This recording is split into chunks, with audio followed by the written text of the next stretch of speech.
Good morning students. ये northern plains में आप लोग ए बी सी डी ये सब आप लोग को सॉल्यूशन बता दिए थे। अब जो है जी जो है फॉर्मूला में जी, ये आंसर द फॉलोइंग क्वेश्चंस, ये जी को आज हम लोग बताएंगे पार्ट 3 में। तो पार्ट 2 में आप लोग ए बी सी का जो है देखे थे, आंसर क्वेश्चन सब हो गया था, सॉल्यूशन हो गया था। अब जी में देखो, पहला जो है नॉर्दर्न प्लेन्स, मैंने तुम लोग को बताया था ना कि उत्तरी मैदान में रहने वाले लोग और उनके क्रियाकलाप कार्यक्रम। अब जो है अब देखो कि पहला क्वेश्चन में क्या कहता है, what are the 3 main basins of the northern plains, है ना। ये जी, ये जो जी देख रहे हो, जी में पहला क्वेश्चन क्वेश्चन 1 का आंसर, है ना। क्वेश्चन 1 का आंसर देखो, what are the 3 main basin, मुख्य मेन बेसिन वाला जो है मुख्य रूप से कौन कौन से 3 नदियों का बेसिन जो है मिलता है उत्तरी मैदान में। तो आंसर में लिखो देयर आर 3 मेन बेसिन, है ना। There are 3 main basin, there are 3 main basins, है ना, बेसिन्स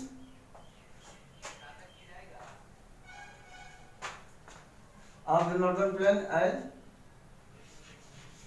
as लिखना सतलज,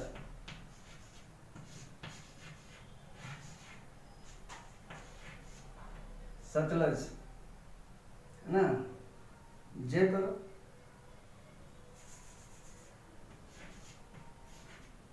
सतलज,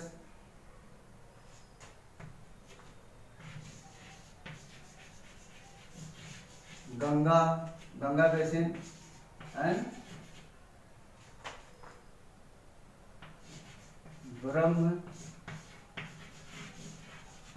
ब्रह्मपुत्र, है ना।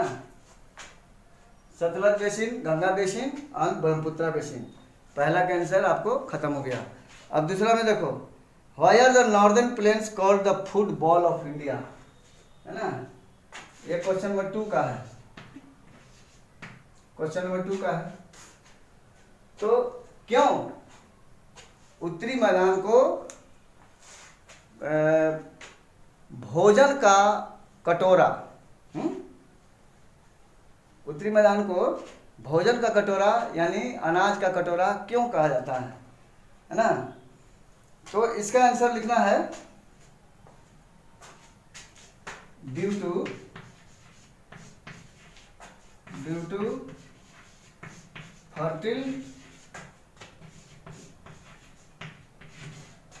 fertile soil, due to fertile soil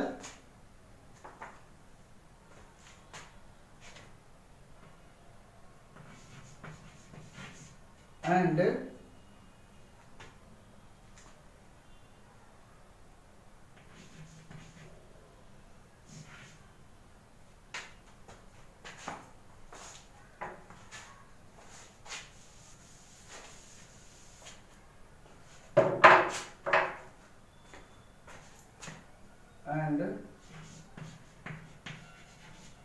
high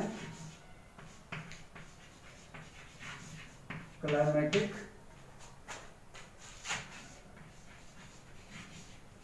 condition for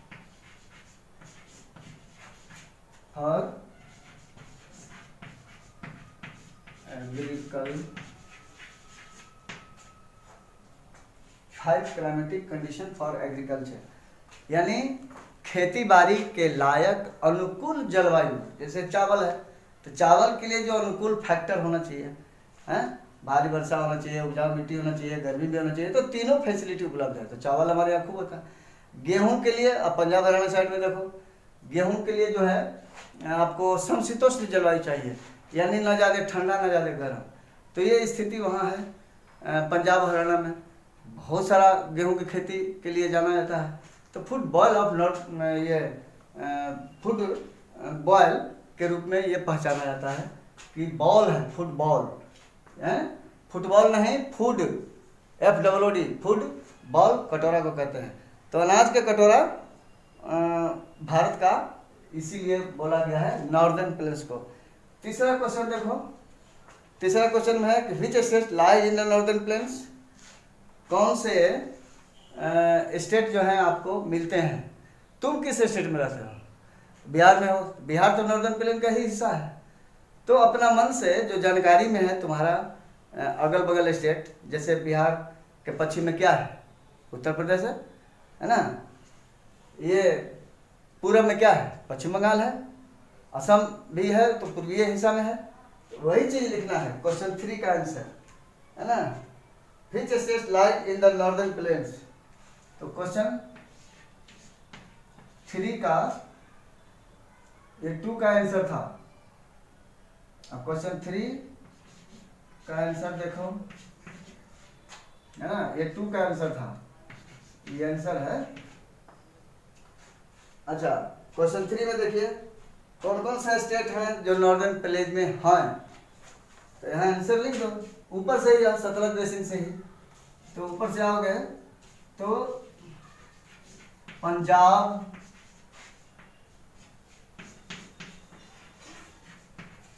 Haryana,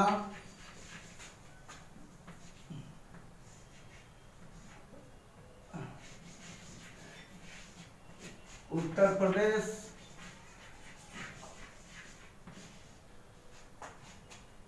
Bihar है ना, एंड वेस्ट बंगाल, है ना, असम,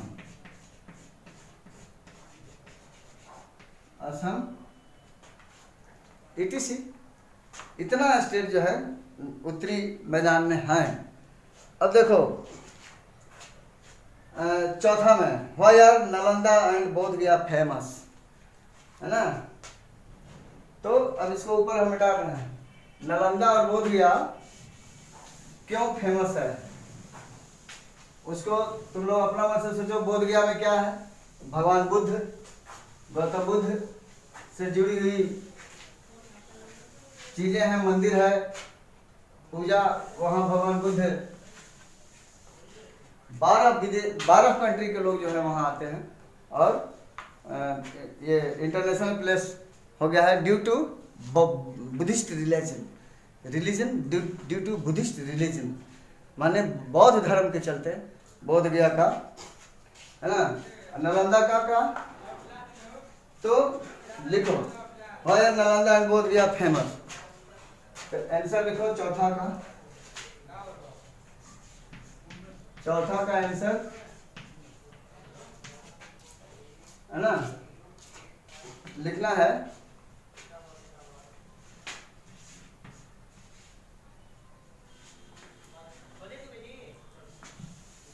ऐसे लिखो नालंदा, नालंदा, है ना, Nalanda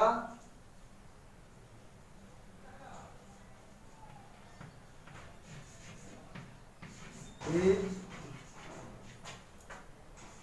famous for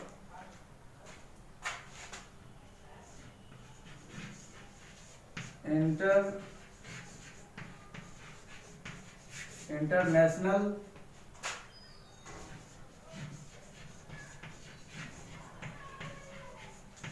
education hub and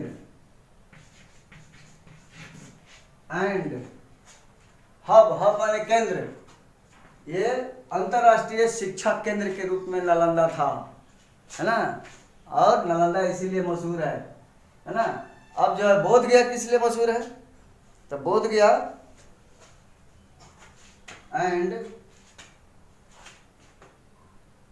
बोध गया, बोध गया, बोध गया, है ना, बोध गया इज फेमस,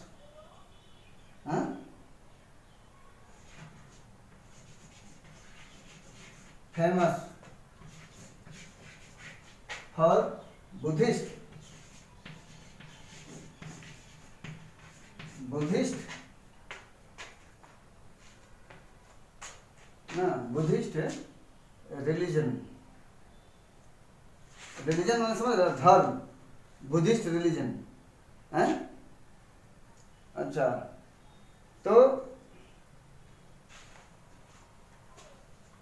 बुद्धिस्ट टेम्पल कर दो, बुद्धिस्ट टेम्पल, बुद्धिस्ट टेम्पल, है ना, बहुत सारे मंदिर है बुद्ध भगवान से जुड़े हुए हैं, और बौद्ध धर्म के चलते बोध गया फेमस है ना। अब आगे देखते हैं पांचवा में, what is sericulture, which state is famous for sericulture. Sericulture के मतलब तुम लोग को बतलाए थे, रेशम के कीड़े को पालना, है ना, रेशम के कीड़े को पालने वाला काम जो होता है वो सेरिकल्चर कहलाता है, समझ गया। उसमें रेशम के धागे वगैरह मिलता है। तो टी गार्डन समझ रहे हो ना, टी गार्डन किस स्टेट को कहा जाता है, असम को, असम को टी गार्डन कहा जाता है। और वहीं पर असम में ही सेरिकल्चर ही भी होता है ना, इसको इधर से मिटाना पड़ेगा। पांचवा क्वेश्चन,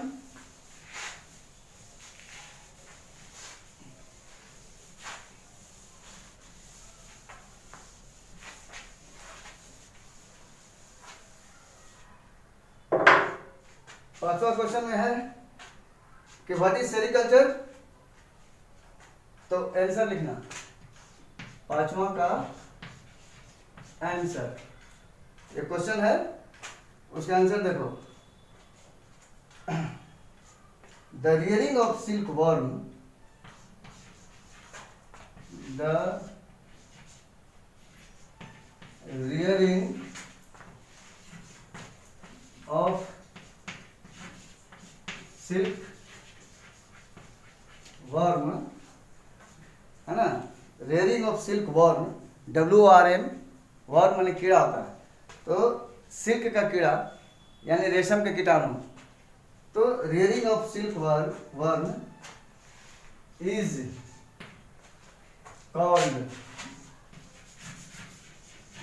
कॉल्ड सेरिकल्चर, है ना, called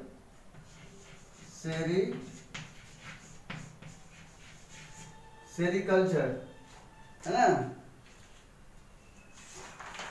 sericulture. And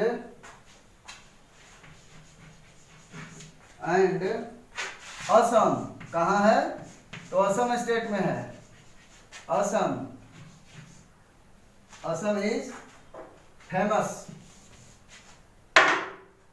Assam is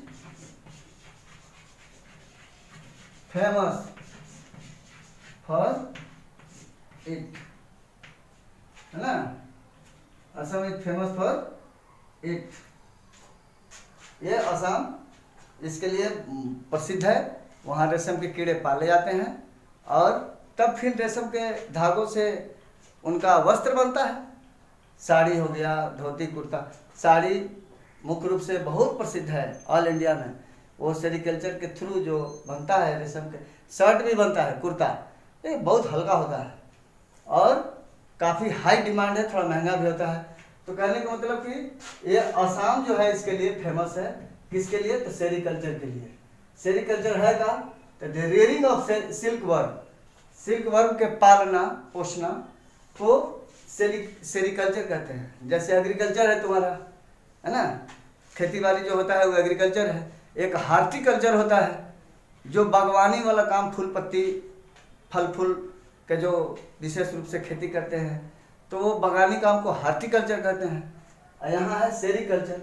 तो सेरीकल्चर जो है सिल्क वर्म से संबंधित है ना। Rearing of silk worm is called sericulture and Assam is famous for it. Assam जो है इसके लिए प्रसिद्ध है। तो इस तरह से पार्ट 3 में आपको चैप्टर 3 का पार्ट 3 में A to Z क्वेश्चन आपका हो गया है ना, क्वेश्चन आंसर हो गया। अब जो है आप अगले दिन जो है चैप्टर 4 देखेंगे, the great Indian desert, Bharat का विशाल मरुभूमि। तो विशाल मरुस्थल ग्रेट इंडियन डेजर्ट के बारे में हम लोग ये जो है चैप्टर 4 जो देख रहे हो, ये चैप्टर 4, इसमें ग्रेट इंडियन डेजर्ट वो अगले दिन हम लोग पढ़ाएंगे। इसका क्वेश्चन आंसर को फेयर में कर लेना और फेयर में करके उनको थोड़ा याद करने की कोशिश करना, पढ़ने की कोशिश करना, है ना। परीक्षा में इस तरह से लिख देना। फेयर मस्ट करो और डेली करो, डेली अभ्यास करो। कोरोना से डरो नहीं, डटकर मुकाबला करो। Okay, thank you.